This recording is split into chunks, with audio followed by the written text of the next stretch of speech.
दोस्तों, एक बार की बात है।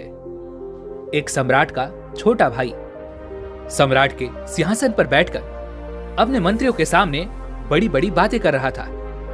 वह सभी मंत्रीगण से कहता है, आखिर मुझे समझ क्यों नहीं आता कि सम्राट राज्य कोष को इन भिक्षुओं और सन्यासियों पर क्यों निछावर कर देते हैं, जिसके लिए लोग कठोर परिश्रम करते हैं, मेहनत करते हैं, तब जाकर उन्हें यह धन प्राप्त होता है।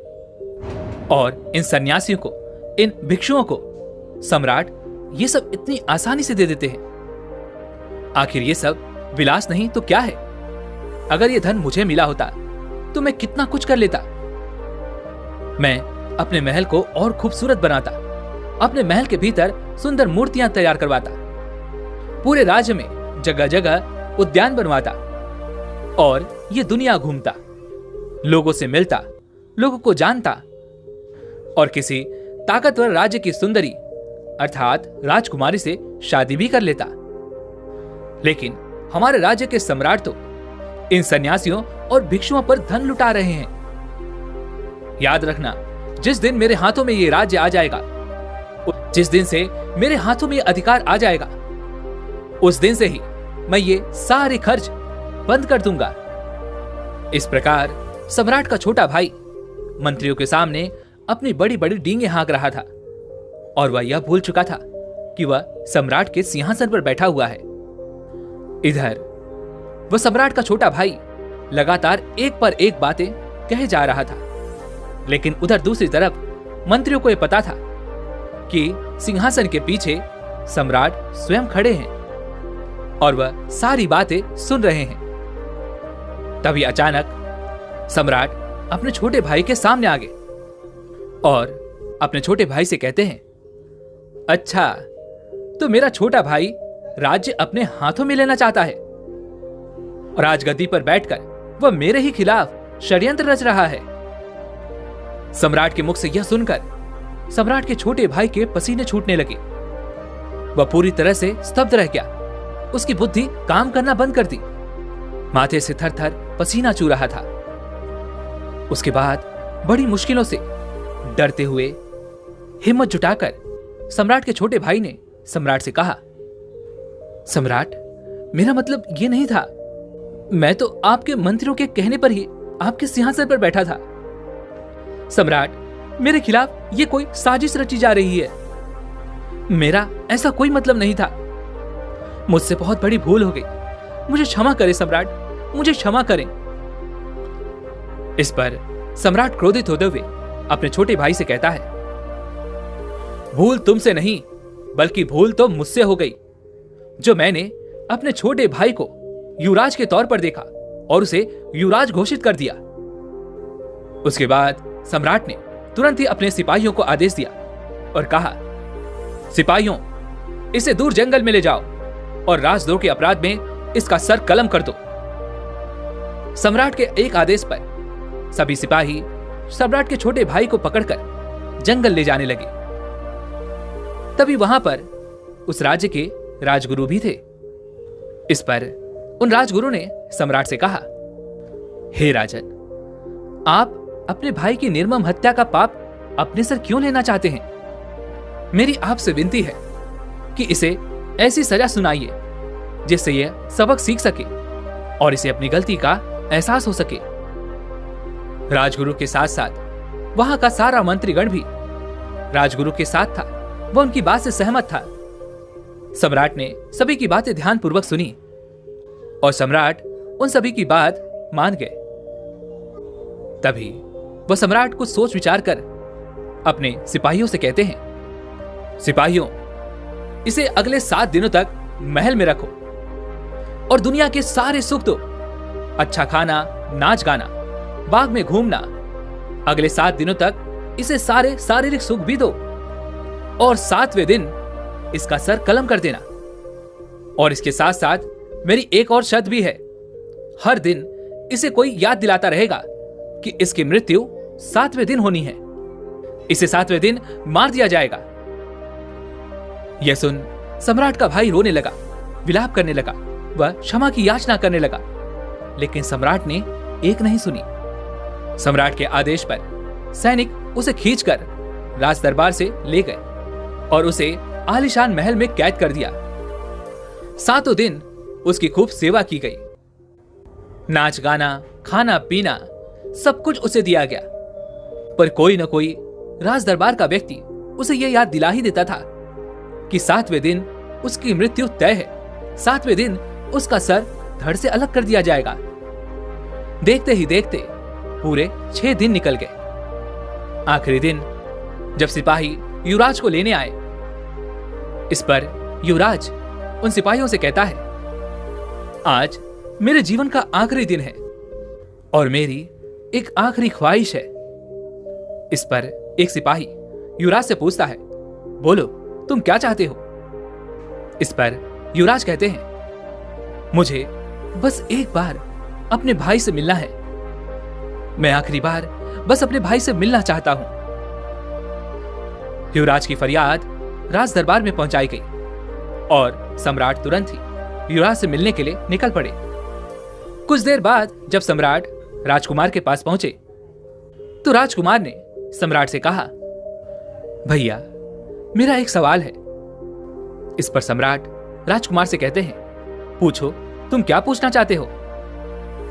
इस पर युवराज सम्राट से कहते हैं, महाराज जब आप पीछे छुपकर सब सुन रहे थे, आप जानते थे कि मैं आपके विरुद्ध कोई भी षड्यंत्र नहीं रच रहा था। मैं तो केवल उन सन्यासियों, उन भिक्षुओं को दान देने की असहमति जता रहा था। फिर इसमें मैंने ऐसा क्या पाप कर दिया? फिर आपने मुझे इतनी विचित्र सजा क्यों सुनाई? इससे तो अच्छा था कि आप उसी दिन मेरा सर मेरे धड़ से अलग कर देते। इस तरह से रोज रोज मरने से एक बार मरना अच्छा होता। फिर आखिर आपने ऐसा क्यों किया? वह सम्राट बहुत ज्ञानी था। वह अपने छोटे भाई से कहता है, युवराज तुम्हें इसका जवाब अभी मिल जाएगा, लेकिन उससे पहले तुम मुझे यह बताओ कि पिछले 7 दिनों में तुमने कितने सुख भोगे हैं? इस पर युवराज आश्चर्यचकित होकर सम्राट से कहता है, कौन से सुख महाराज? जिसके सर पर सतत मृत्यु नाच रही हो, जिसे हर पल आने वाली मृत्यु की याद दिलाई जा रही हो। क्या वह अपने जीवन में सुखी रह सकता है? वह अपने जीवन को सुखी सुखी कैसे बिता सकता है? हर पल मेरे सामने स्वादिष्ट भोजन थे, लेकिन वह गले से नीचे नहीं उतर रहे थे। दुनिया के सारे भोग विलास मेरे सामने थे, लेकिन उसके बाद भी उसमें कोई रस नहीं था। मेरे मन में तो बार बार केवल एक ही विचार आ रहा था कि जीवन में ऐसे कितने सारे काम थे जो मैं कर सकता था, लेकिन मैंने ऐसा कुछ भी नहीं किया। मैं कुछ जानना चाहता था, सीखना चाहता था, लेकिन अब मेरे पास वक्त नहीं है। मैं अब कुछ भी नहीं कर सकता। इन 7 दिनों में मेरी आंखों के सामने हमेशा मेरी मृत्यु नाच रही थी। इसलिए मुझे सब कुछ व्यर्थ नजर आ रहा था, सब कुछ नश्वर नजर आ रहा था। सारे शारीरिक सुख भी मुझे राख के समान लग रहे थे। ऐसे में मैं भला सुख कैसे भोग सकता हूं? इस पर सम्राट मुस्कुराने लगे और अपने छोटे भाई अर्थात युवराज से कहते हैं, युवराज तुम्हें यह विचित्र सजा इसीलिए सुनाई गई थी ताकि तुम अपनी गलती का एहसास कर सको, और तुम बिल्कुल सही समझ रहे हो। देखो, जो सतत जीवन की नश्वरता का चिंतन करते हैं, जो ज्ञानी हैं, सन्यासी हैं, जिन्हें हमेशा मृत्यु का बोध रहता है, वह भला कैसे उपभोग कर सकते हैं? जिनके सामने उनकी मृत्यु नाच रही हो, वह भला अपने जीवन को भोग विलास में कैसे बिता सकते हैं? सम्राट की यह बात सुनकर युवराज की आंखों में आंसू आ गए। युवराज को अपनी गलती का एहसास हो चुका था। युवराज ने सम्राट से क्षमा मांगी और सम्राट ने उसे क्षमा कर दिया। दोस्तों, इस कहानी से हमें बहुत कुछ सीखने को मिलता है। पहली बात तो यह है कि आखिर हम मजे के पीछे क्यों भागते हैं? हम सब थोड़ा अच्छा महसूस करना चाहते हैं, थोड़ा जोश, थोड़ा जीवन महसूस करना चाहते हैं। हमें लगता है कि सुखों का भोग करने से ही हमें अच्छा लगता है, लेकिन क्या यही वास्तविकता है? नहीं, यह पूरा सच नहीं है।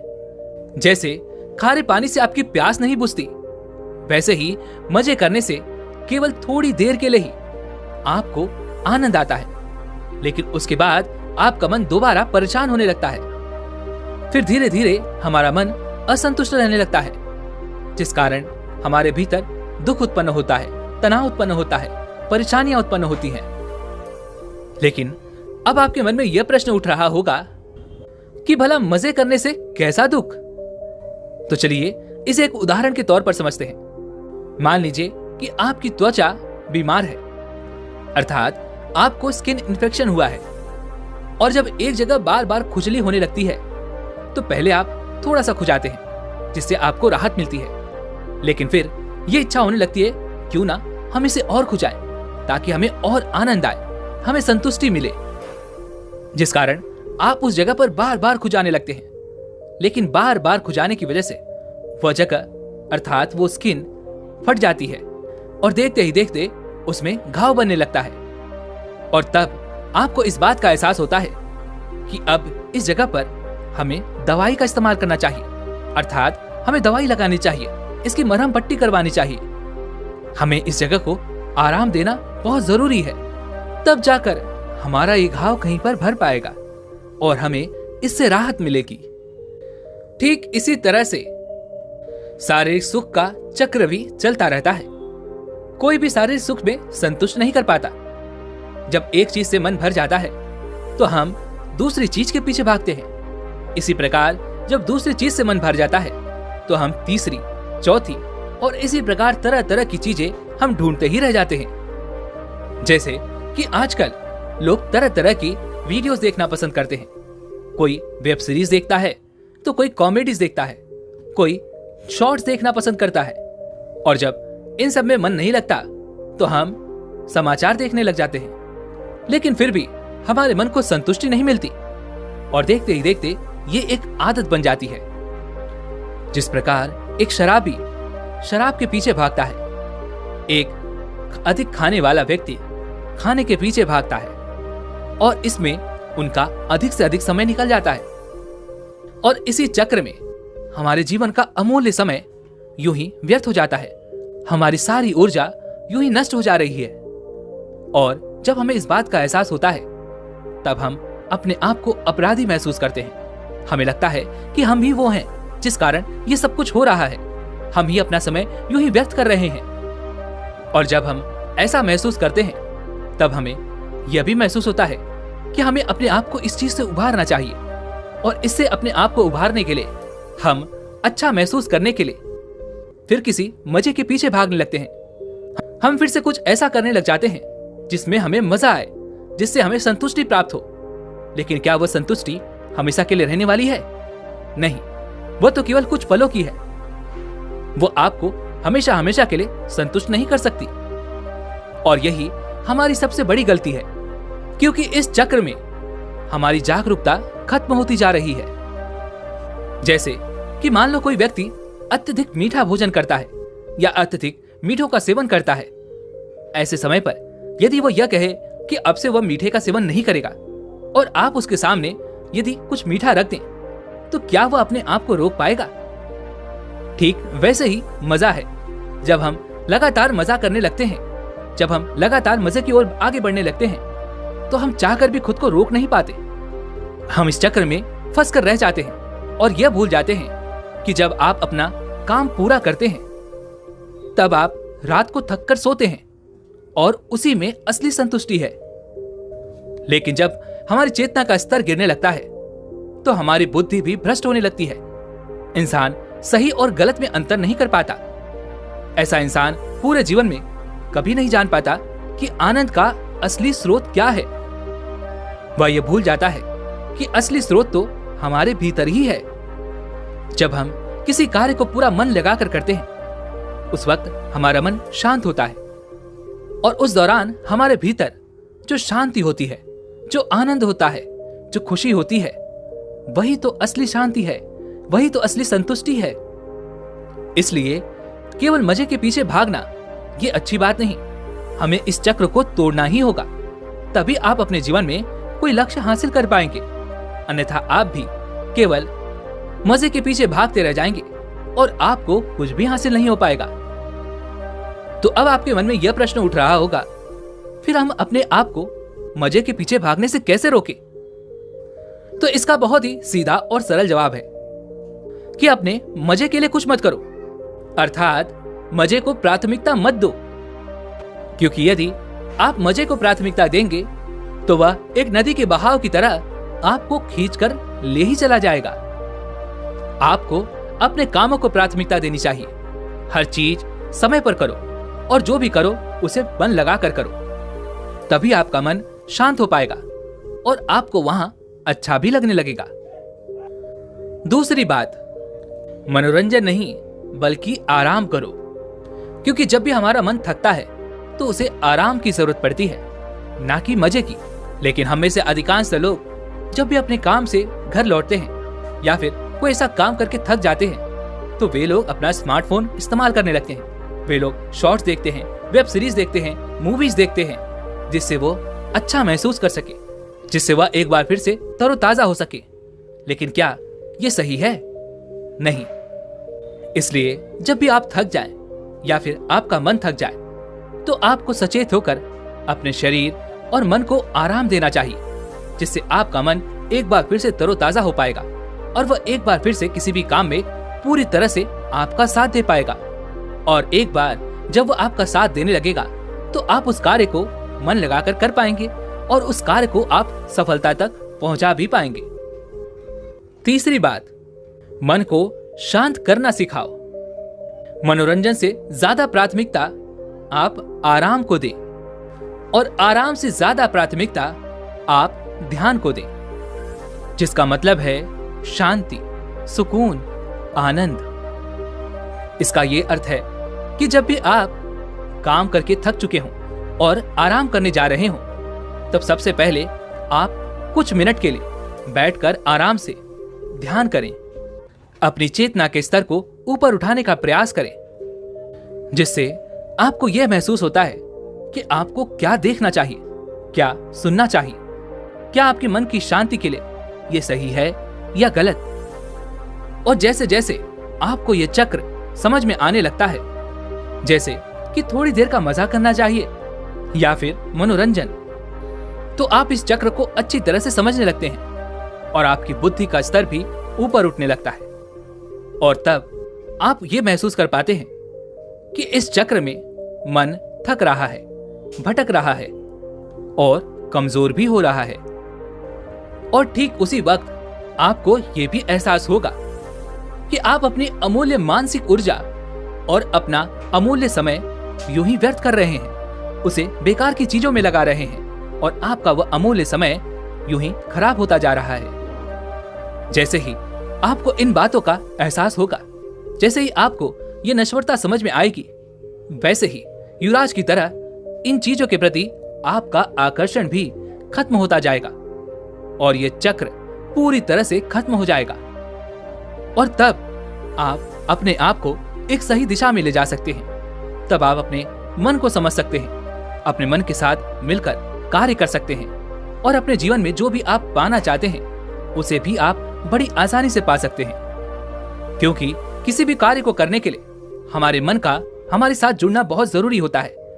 वहीं पर यदि आपका मन थका हुआ है, कमजोर है और वह काम करने की क्षमता नहीं रखता, ऐसे में यदि आप उसे मनोरंजन करवा रहे हैं, मजे के पीछे भगा रहे हैं, तो वह और भी थक जाएगा और वह आपका साथ नहीं दे पाएगा।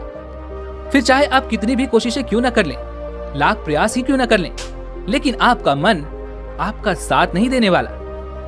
और फिर आप में से कई लोग नीचे कमेंट में ये भी कहते हैं कि हमारा मन हमारा साथ नहीं देता, हम जब किसी काम को करने जाते हैं तो हमारा मन जुड़ता ही नहीं। तो मुझे उम्मीद है कि आपको आपके प्रश्न का उत्तर मिल चुका होगा। आखिर क्या कारण है जिस वजह से आपका मन आपके साथ जुड़ नहीं पाता और आप किसी भी कार्य में मन नहीं लगा पाते। तो मुझे उम्मीद है कि अब तक तो आप ये समझ ही चुके होंगे कि आपको अपने मन को किस प्रकार शांत करना है और आपको अपने जीवन में किस ओर जाना है। अगर आप ये बात अच्छी तरह से समझ चुके हैं तो आप कमेंट में जरूर बताइएगा। और साथ ही अगर आप चाहते हैं कि आप चेतना के बारे में भी अच्छी तरह से समझ सकें तो उसके लिए हम आपके लिए अलग से वीडियो ला सकते हैं। अगर आप नीचे हमें कमेंट करके बताएंगे कि आपको इसके ऊपर वीडियो चाहिए तो हम जरूर इसके ऊपर एक डिटेल वीडियो लेकर आएंगे। वैसे अगर आपको आज की वीडियो अच्छी लगी हो तो इस वीडियो को लाइक और ज्यादा से ज्यादा लोगों तक शेयर कीजिए, ताकि लोगों को अच्छी तरह से समझ में आ सके कि आखिर उनका मन किसी भी काम में क्यों नहीं लगता। साथ ही साथ हमें इसी तरह से सपोर्ट करने के लिए चैनल को सब्सक्राइब और घंटी बटन को जरूर दबा दीजिएगा। तो चलिए फिर मिलते हैं ऐसे एक और वीडियो में, तब तक के लिए अपना ख्याल रखें। धन्यवाद।